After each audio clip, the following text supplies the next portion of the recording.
지금 이 순간에도 미국의 어떤 집에서는 현관문에 빨간 딱지 하나가 붙습니다.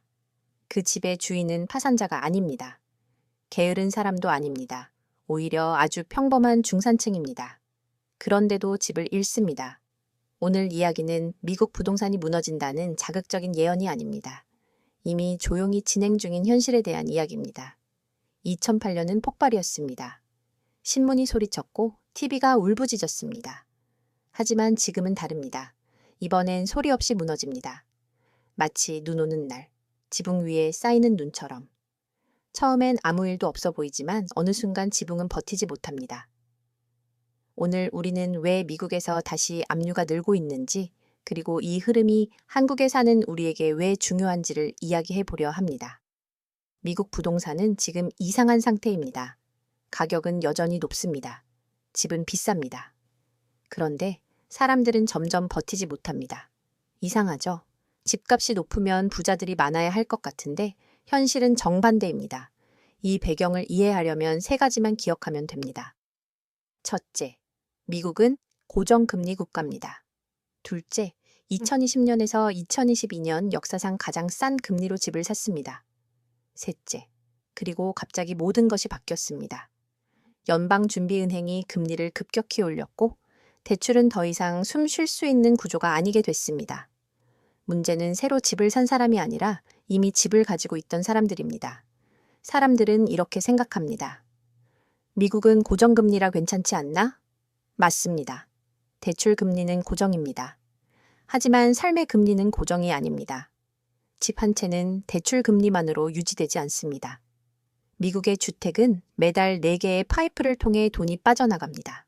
또 모기지 상환, 재산세, 보험료, HOA 관리비, 이 중에서 고정인 건 하나도 없습니다. 특히 재산세와 보험료는 집값이 오르면 자동으로 따라 오릅니다. 이건 마치 이런 겁니다. 배는 같은데 구멍이 하나씩 늘어나는 상황, 엔진은 멀쩡한데 물이 계속 들어옵니다. 처음엔 양동이로 퍼내며 버팁니다. 하지만 어느 순간 사람은 지칩니다. 미국의 압류는 폭망이 아니라 탈진입니다. 2008년과 지금의 가장 큰 차이, 사람이 다릅니다. 그때는 서브프라임, 신용이 약한 사람들이었습니다. 하지만 지금은 교사, 공무원, IT 직장인, 프리랜서, 자영업자입니다. 왜 이들이 무너지느냐?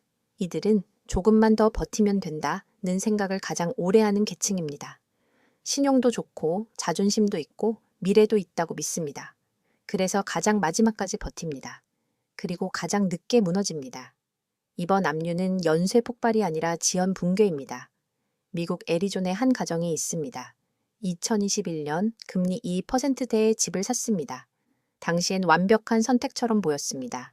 그런데 2년 뒤 보험료가 2배가 됩니다. 재산세가 오릅니다. 생활비도 오릅니다. 월급은 그대로입니다. 이 가정은 집을 팔 수 있을까요? 아닙니다. 팔면 갈 곳이 없습니다. 렌트비가 모기지보다 더 비싸기 때문입니다. 이건 불이 난 건물이 아니라 출구가 잠긴 건물입니다. 그래서 사람들은 마지막 선택을 합니다. 압류, 도망이 아니라 포기입니다. 미국 부동산의 압류 폭풍은 공포 영화가 아닙니다. 재난 영화도 아닙니다. 이건 다큐멘터리입니다.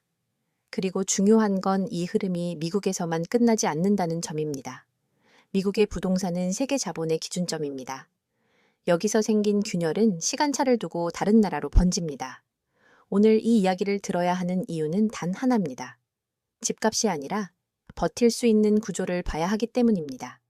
부동산은 용기가 아니라 호흡입니다. 숨이 막히는 구조라면 아무리 좋은 집도 위험해집니다. 조용한 붕괴는 항상 괜찮아 보일 때 시작됩니다. 이제 그 조용한 소리가 들리기 시작했습니다.